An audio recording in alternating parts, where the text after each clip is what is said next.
Hoanay ny zava-misy nga manao tenenina hoe maninona ny misy aloha le kokazy. Ny antom-pisian'ilay kokazy zany dia fametrahana n'ilay tandavan'anankely zany eno faritra rovana vaovao nefa ny zavatra hita sy tsapa dia mbola misy ireo ilay tsindry zany hoe pression zany mbola mianatra amin'ny oaly io. Hotanitsaiko angambany hoe telo voalohany amin'ireo pression telo rengezabe mbola mitenao hita amin'ny andro sy tena mbola mamotika ny oaly io dia ny voalohany fanaovana teviala. Hoe teviala zany dia le fanapahana an'ilay azy tsy hakanavaka anaovana fambolena. Dia ny faharoa ny fitandrahana tsokosoko an'ireo le azo sy azo sarobidy ao zany hoe raha mitena an'izay zany dia miditra amin'ireny palissandre sy ny varongo sy ireo arosika bois ordinaire ao anatiny. Ary ny fahatelo dia ny fitandrahana ny arena kibontany zany ao anatin'ny faritra rovan'io dia ohatra ny safira sy ireny volamena ireny. Maninona ireo no mbola misy dia ny fahitanay satria nisy lobalendas forum public nataonay ny eto faritra Bamboura satria izao faritra roa ireo no iasanay nahitana fa mbola be dia be ny kolikoly ao anatin'io zany dia miseho lany ilay izy dia izay mbola mahatonga an'ireo tsindry ireo mbola tsy mety afaka. Fa anisany koa ankoatran'ny kolikoly izay hoe mbola mipetraka ao dia ilay fametrahana ilay VOI izay atao hoe napetraka ho tantana iny fotony. Fa ny zavatra miseho zany tsy ampy tsy voafehy ilay VOI loatra ilay zavatra napetraka taminy na tsy ampy ihany koa zany hoe mety tsy ampy ihany koa ilay fahefana izay napetraka taminy satria rehefa natao sy ny ilay boky nandraikitra hitantanany an'ilay faritra ala rehefa vita ny fanaovan-tsinia dia mba tsy tena hoe tsy misy dia tsy ampy ny fanaraha-maso sy ny fanohanana azy ireo fanomezana fiofanana ny talify amin'izay zany ahafahany manatanteraka ny andraikitra ny atsaka ny sy andavany nefa izy no ataontsika hoe mpiaro eny fotony eny zany dia lasa miteraka olo an'izay. Ny fahatelo tsy dia mirindra loatra koa ny asa zany ao anivon'ny mpiatsehatra rehetra ao anatin'io hoe ilay mpiatsehatra teneniko eto zany dia ny ao anivon'ny ministèren'ny environnement sy ny forêt ny ONG miasa ny toerana ireo vondron'olona ifotony somary misy indraindray ohatra atao misy mifanitsaka andraikitra ve sa tsy dia tena izay loatra fa hoe tena hoe aiza ny izany tokony manao inona tokony mipetraka mazava tsara izay zavatra izay zany. Dia teo anatrehan'izay dia ny zahanay zany hoe mijery hoe inona ny vahaolana ary izay ny andraikitry ny coalition dia hoe fanairana sy fampandraisana andraikitra ny tsiraray miteny tsiraray eto dia miainga avy any amin'ny olona tsiraray olom-pirenena zany ilay olona iny fotony inona ny andraikitra mavita ny andraikiny dia izy ny manam-pahefana iny fotony ireo ataontsika hoe manam-pahefana ara-pomban-drazana tangalamena ozy izy zay na hoe autorité traditionnelle zareo ao amin'ny fandriam-pahalemana gendarme sy ny polisy ny ao ministère ny environnement sy ny forêt ireo mpanohana arabola sy ara-teknika ary ny autorité administrative zany hoe ny ao amin'ny région sy ny district sy ny rehetrarehetra reny zany hoe aiza ho aiza ny fandraisana andraikitra reny zany dia izay tamin'ny volana avril teo dia nisy fihaonana-dadabatra boribory miaraka tamin'ireo mpiantsehatra rehetra voalaza teo dia nentina namoahana nataonay hoe fehin-kevitra moa zany hoe charte de responsabilité anankiray ny fanaovan-tsiny hoe retiny andraikitra iny fotony ho tanterahanay retiny andraikitra tokony andraiky mpanjakana amin'ny andraikitra ny ala ka ho tanterahanay zany hoe le misy an'izay zany naka ny andraikitra tandrify azy tsirairay avy fa amin'izao fotoan'izao zay dia mijery hoe move misy fiovana ary tena manaraka an'izay fanaovan-tsiny izay ny tsirairay zavatra nampalelo tamin'ny fotoany fotsiny zareo tao niveau tribunal moa zany dia tsy tonga manatrika ny fotoana io izay ngamba ny atidy manandraikitra sany no marobe fa tsy nonona taminy teo zay zany satria izay le plaidoyer zay le adisisika hoe raha ohatra mbola misy mandringy io raha mandroany andraiky ny le rehetrarehetra teo nefa ny tribunal indray tsy mbola mavita ny andraikan'izay tena fanandrify aminazy dia mbola ho tsisy ihany ny fahombiazana amin'ilay fitantanana nireo arena voajanahary ireo dia nanao porte à porte indray zay andreo tribunal anankidimy zany hoe ny cour d'appel ao Toamasina première instance Santo Toamasina Ambatondrazaka Vatomandry Moramanga fampidindinika tamin'izareo hoe zao ny zava-misy ao amin'ny alantsika eo zao ny zavatra miseho ao dia rehefa nisy moa zany ny dindinika izay natao dia rapitso misy fihaonanay miaraka amin'izareo reo miaraka amin'ny tompony andraikitra voalohany ao amin'ny environnement sy forêt amin'ny faritra roa loatra Mangoro sy Atsinanana dia ny talen'ny ilay faritra rovana vaovao io hijerevana soro-dalana ray hoe ahoana marina ny fomba afahantsika mijery hoe zay moa zany mialatsiny ohatrany tsy miverina fa tsy voalaza tany am-boalohany izy hoe nisafidy loha hevitra tamin'ity taona 2024 ty hoe fampiarana ny lalàna amin'ny fitandrahana sy fitaterana ary varotra tsokisoko ny asaripily ary ny fanaovana TVA dia zay zany le voizina rakotsy hoe inona ny tokony ataontsika dia amoaka fehi-kevitra ray zay fanaovana sinia ohatra amin'izay zavatra andrasany ao anatin'ny fivoriana rapiso dia hoe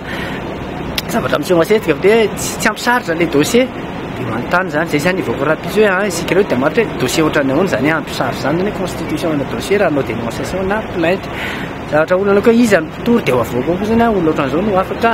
mpitory zany zany zavatra andraisany ao rapiso ny resaka fadiny io ahoana no afahana an'io homologuena an'io faran'izay aingana zany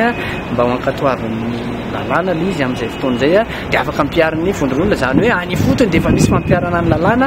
mampiaina ny kolokolo le voalazako tary zay satria any dia efa miteraka zany zay zavatra ika izay zay antenaina hoe tanteraka ary azo vokatra tsara raha mpiso dia zay angamba no hoe miakapobeny ny zava-misy sy ny zavatra zay mitanterahana ny kokazy tamin'ny volana jolay 2014 no niforona zany hoe ny ao anatin'izy io zany arak'izay coalition zay le izy dia fitambarana fikambanana maromaro na misy olon-tsotra ao anatiny ao zany fa ny zava-dehibe anatiny zany dia hoe zay rehetra resy lahatra fa tokony fanometanana andray an-tanana nylay fiarovana an'ireo arena voajanahary ireo dia mpikambana ao anatiny ao daholo ny zavatra hoe tena efa natao sy ny tsapaitanana misy tranga maromaro ary izay saorana eto an'ireo tompona andraikitra zay atao hoe mahavelom-bolo satria raha hitena zao ohatra ny ka brikaville vao tapabolana lasa zay dia nisy namana atao président aveo anankiray zany hoe président na fikambanana anankiray miaro miala zay rehefa nanome information zareo tao nivoveo io tsy izy tsy voatery hoe izy io fa izy moa zany ny filoha dia izy no jerevan'ny olona dia nalefa tany amin'ny tompona andraikitra io dia nisy avy hatrany ny fandraisana andraikitra zany hoe nisy nyvidinan'ireo gendarme sy ny avao amin'ny forêt ary ny avao amin'ny gestionnaire-n'io air protégé io tany atoerana ary nijery hoe izy le olona nanimba nanao le teviala moa tamin'izay nitranganyseho fa teviala narahana fanondranana azo satria rehefa tao dia tsy tratra le olona fa tsofa sy ny famaky anaovana kakazo moa zany nitratra tao dia nisy le izy fa rehefa lasa lay reo tompona andraikitra ireo zany hoe zay zany aloha zany endrika ray aloha efa nisy aloha zany fandraisana andraikitra toineo rehefa mba nandeha nefa nitoeraneo mandeha machine dia mbola mandeha tongotra zany hoe nalavitra ary zany mba efa taitra le tompona andraikitra ary isaorana zareo zany zavatra zany fa ny zavatra niseho kosa rehefa lasa ry zareo dia le président dia nisy atao io zany naratra mafy etra tao amin'ny hôpital brikaville ratra anakenina ny taon'ny lohany dia rehefa nahazo an'izay moa zay dia nanaitra ny taon'ny district ary ny district mihitsy dia anisany nanara-maso akaiky nanaitra n'ireo tompona andraikitra tao atoerana nanontany amin'ny hôpitaly nanontany amin'ny ino tena ndrizy tao amin'ny gendarme teo tany zany hoe hijery akaiky an'io affaire io hatramin'izao moa zany zay dia mbola manara-maso akaiky any azy fa ny zavatra hita dia efa tokony amin'ny fotoana isamborana n'ilay olona nanao an'ilay fanimbana sady nandratra olona zany amin'izao fotoana zay zany zao endrika ray zavatra tsara fa misy ihany koa ny endrika andrandray somary ataontsika hoe tsara nefa mampalahelo ihany koa zay tsy maintsy lazaina eto ihany koa ny ka indray zao tamin'ny toerana sasany dia zary tenak'izao mihitsy nahita charbon kakazoala izay fantatritsika fa voararany lalàna ny fanaovana charbon mihazoala zany dia nahita mihitsy ko 130 gony ary nanaitra ny tompona andraikitra ary dia isaorana an'zareo satria dia vetivety koa dia tonga ny tompona andraikitra fa nampalahelo rehefa nisaotra ny lehibe andrareo dia gaga satria ny information nazo ny lehibe raha telopolo mizato gony le hitany atao dia 400 gony fotsiny ny information tonga tany amin'le lehibe zany zavatra zany zany mampalahelo ihany satria lasa miraviravy tanina ihany ny olona rehefa aveo be dia be ny tranga tany vatomandry ohatra ny resaka fa volamena fitrandrahana rena kibony tany dia misy ohatra zany misy fa le fandraisana andraikitra ny zavatra tsapa aloha zany amin'izao dia misy ny atao hoe fandraisana andraikitra le eo zany mba hoe tonga le olona fa rehefa aveo fanarahana an'le dossier mila tena rahana akaiky satria eo mbola ndray isehon'ny ataontsika hoe kolikoly satria rehefa tratra le izy dia tsy fantatra hoe aiza le izy ndraindray le izy tsy tonga any amin'ny tribunal ndraindray le izy tonga any amin'ny tribunal fa afaka ndraindray le izy eo zany ohatra le ka le teneniko vatomandry teo zao tonga tany amin'ny tribunal le izy fa ny olana zany de teo de hoe afaka le olona tany a somary nalahelo kely azy nefa moa rehefa nisy fampiresana tamin'ny tompona raikitra tao dia nisy ihany ny resaka ny fampiresana de hita no anaovana azy amin'araka hoe tsy ampy ny pirofo a tsy ampy le saritra de navotritra le olona nefa olona da zay nahita tany tamin'izany fotoana zany nandefa olona fa trandraka volamena ao anatiny va eo dirana faritra nofany maro be fa ny fomba fiasa angamba ny tiako apitaina eto ny fomba fiasany ao moa zany de arak'izay hoe manana agent informateur zahay zay tsy reo zany manome information aty aminay aty discret de anjaranay manao recoupement anjaranay no mijery manamarina mitombona marina aveo de rehefa azonay rehefa vaorena de amenay zay tokony andraikitra hoe tokony afaka manapa-kevitra sy mandray andraikitra makasika an'izay a fa tsy mijanona eo zay rehefa tonga any rehefa manara-masoko hoe nanahoana le izy aiza ho aiza le izy a amin'izao fotoana zao a de zay zany fomba ataonay rehefa tena tsy mahafapo anay le izy rehefa hitanay fa tsy tafavoaka de zay zay miantsony mpanao gazety na mamoaka de zay zany de avokany a ny zavatra ohatry zao de zay moa amin'izao fotoana zao anisan'ny manao miezaka miresaka fampiresaka amin'ny radio eto a mba hoe ny tompona andraikitra ty Antananarivo aty ny tompona andraikitra mahefa rehetra ty hoe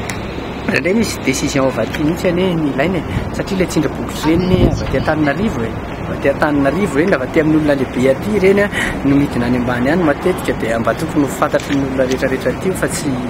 olona mitatitra tsy fantatra any a ary ty alalany zava-misy de tena tsara midina ny toerana fa za zao tena eniko anareo fa nandeha tongotra efatrandro a tonga tany anatin'ny ala tany a de tena mahita ny zava-misy ianao a ndraindray ny toerana sasany any a ohatran'ny rideau izy tsika mijery eto anao de ala mahafinaritra fa rehefa mivadika ao anao de mampalahelo satria fa mangotanatana be